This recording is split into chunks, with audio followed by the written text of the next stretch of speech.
Hello to everyone. Okay.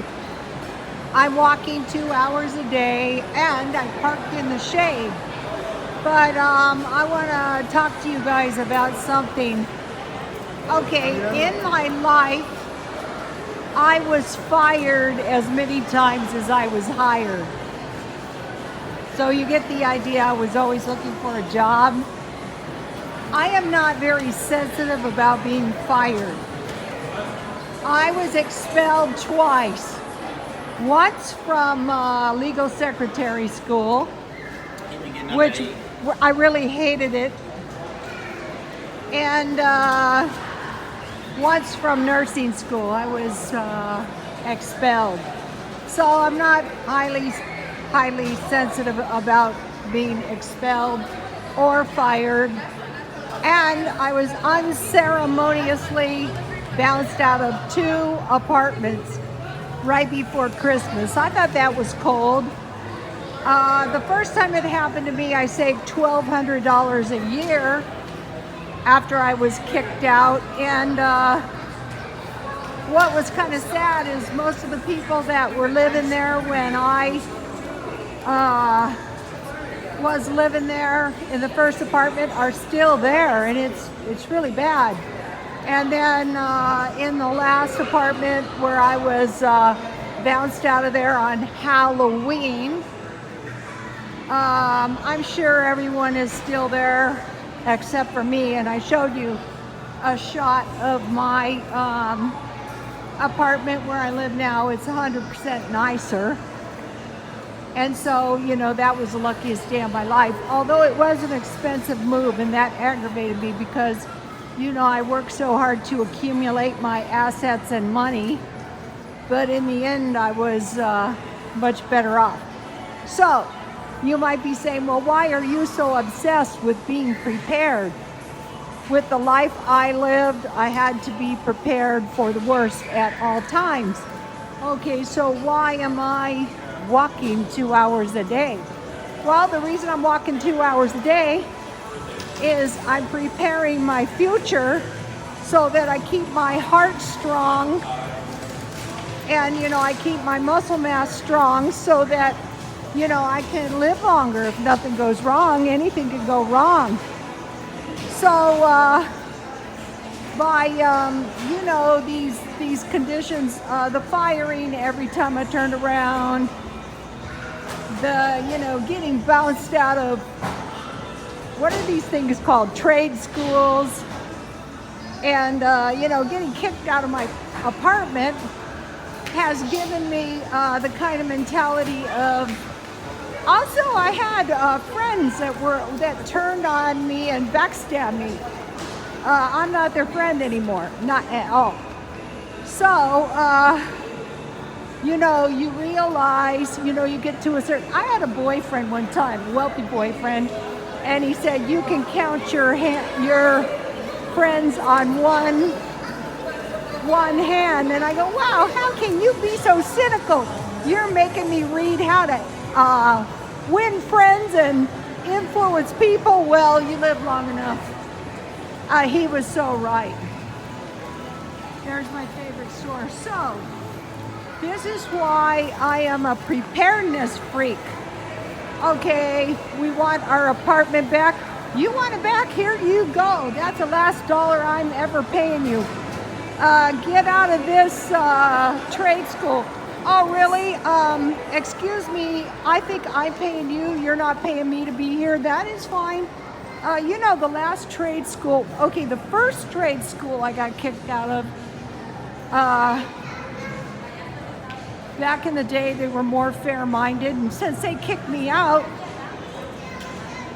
I didn't pay them anything. The second one, I had finished the entire course, and I had gone, being a preparedness freak, I had gone into the lab and I had gone over the test practices over and over and over until I could, take those tests in my sleep. I was sure to pass, and then, they expelled me.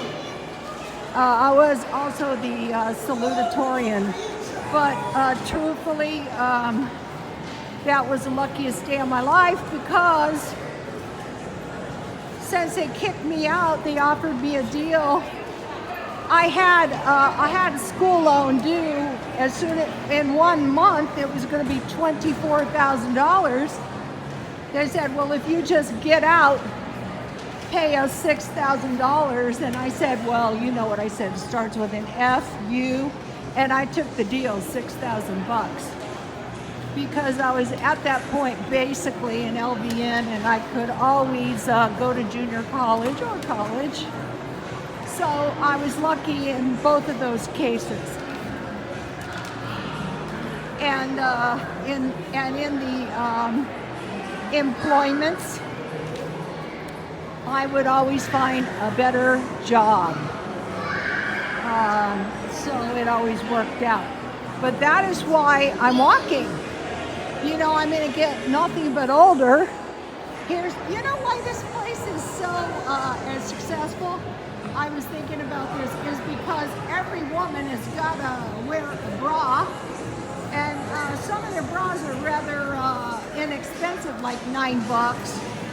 I mean, you know, that's cheap for a bra. And also, they have like inexpensive items. Now, lounging bra, $12.90. That's pretty cheap. Anyway, so this preparedness thing is ingrained in my personality because of all those years of, I used to be fired, and I was going to the Adventist church, and there is an old Adventist preacher, and the Adventist said you would have to buy a farm. And so he found a farm. He didn't have any money, and he went to the bank and he asked the bank guy for a loan, and the guy goes, you can't afford this farm. You're going to foreclose. You're going to be right back in here. But he gave him the loan, and all the relatives said, that is, I'll try to show you the video maybe if I can find it. All the I was lucky I got one. He's one of the original Adventists. All the relatives said, that's a sin of presumption, you know. And he said, nope, the Lord has told me I'm to have a farm. So he got this farm, and sure enough, it got to the point he couldn't pay for it. And he prayed to God, and he said, God, you know, I am, you know, trying to be faithful and get myself a farm, and I am going to get in the car, and you are going to help me somehow. And he got in the car, and he started driving. Look at this cuteness. Woo, that's cute. Okay, got in the car, started driving, didn't know where he was going, but he had faith, and he said, I know God is going to help me. And before you know it, he drove to the bank, and he said, no, and you know, he stopped, and he said to himself, okay, God, I know you're gonna help me, but everything in him didn't want to go talk to that banker who told him he'd just be right back there and he would foreclose on the farm. But he, you know, he was an Adventist preacher. So he went in, and he went into the banker, and he said, you were right. I can't, you know, pay for my farm. Is there anything you can do to help me? And the guy looked at him for a couple minutes, and he said, I don't know why, but I'm going to help you. And so the way the story went is, he had a farm and nobody else did. So when I would be fired from my job from these morons, I would get in my car having no idea where I was going to go, and I would go to every salon I could think of, and at night I would come home and my son would say, did you get a job? And I would say, yeah, I did. And my son would say, Mom, I knew you would. And I would think, oh, okay. You don't know, I was like the banker. You don't know what I just went through to get a job. I mean, some of those salons were rat holes, literal holes, but I always had 2 and 3 jobs. So that is my chat, and God bless you all.